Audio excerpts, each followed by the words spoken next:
Sizce 20 yıl sonra kaptanlık mesleği biter mi?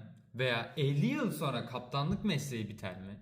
Yapay zeka ve otonom gemiler sayesinde kaptanların denizcilikte mesleki olarak rolleri değişir mi? İşte gelin sizlerle beraber bu konuya bir bakalım.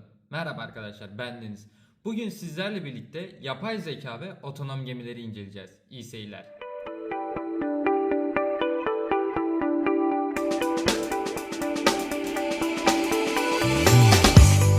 Öncelikle otonom gemilerin ne olduğunu açıklayalım.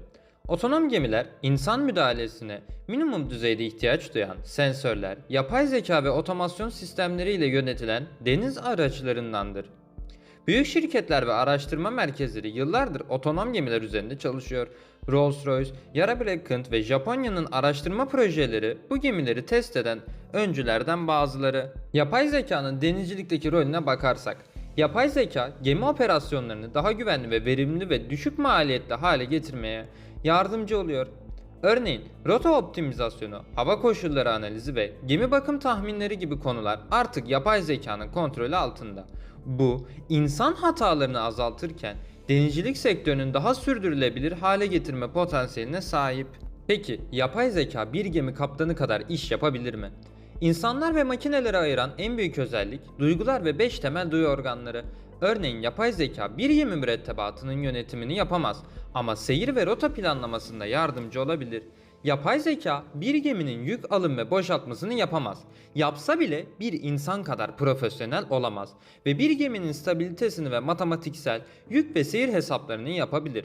Yani aslında denizcilik dediğimiz sektör insanlığın gelişiminde en çok önem taşıyan mesleklerden biri. Mesela bu videoda belli başlı promptlar verip iki farklı yapay zekaya denizcilik ile ilgili resimler çizmesini istedim ve bunları da videomda kullanacağımı da belirttim. Hatta bu videonun fikir, metin ve yazı gibi belli başlı araştırma işlemlerinde ise yapay zekayı sanki kendi şahsi birer asistanımmış gibi kullanıp bana yardımcı olmasını da istedim. İşte geldik asıl soruya. Kaptanlık mesleği tehlikede mi? İşte en önemli noktada ise tam anlamıyla kaptansız gemiler henüz uzak bir hayal olabilir. Çünkü denizcilik yalnızca teknik bilgiyle değil, sezgiye ve kriz yönetimine de bağlı. Büyük gemilerde kaptanın deneyimi, beklenmedik durumlarla başa çıkma hayati önem taşıyor. Ancak şu kesin ki yapay zeka kaptanların görevlerini büyük ölçekte değiştirecek ve yeni nesil denizcilerin yapay zeka ile entegre çalışmasını gerektirecek ve günümüzde ise halen daha yapay zekanın denizcilik üzerinde çalışmaları, projeleri ne kadar daha kolay bir şekilde sürdürülebilir bir denizcilik nasıl yapılır? Halen daha da günümüzde bu soru yapay zeka, otonom gemiler ve teknoloji ile devam etmekte. Evet arkadaşlar, bu videoda sizlere yapay zeka ve otonom gemileri anlattım. Kaptanlık mesleğinin biteceği şu an halen daha günümüz koşullarında imkansız gibi görünüyor. Eğer ki olsa bile tahminen yarım asır kadar beklememiz gerekiyor. Hatta belki de farklı bir yapay zeka chatbotu çıkar.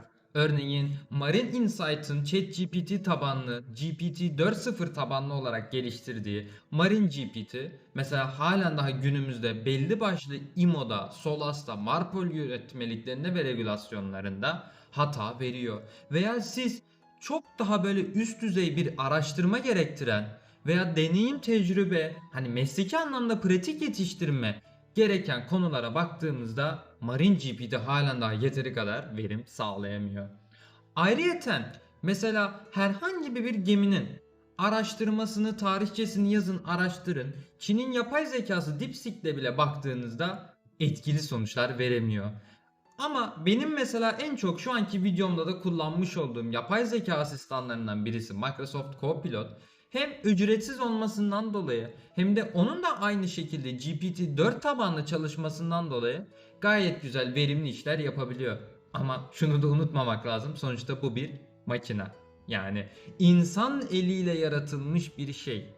Belki de ileride Matrix filmindeki gibi yapay zeka da olabilir ve insanlar yapay zekanın da kölesi olabilir. İşte bunu zaman gösterecek. Evet arkadaşlar, bugünlük bu video bu kadar. Umarım beğenmişsinizdir. Kanalda yeni videolardan haberdar olmak için bildirimleri ve zili açmayı unutmayın. Bir sonraki videoda görüşmek üzere.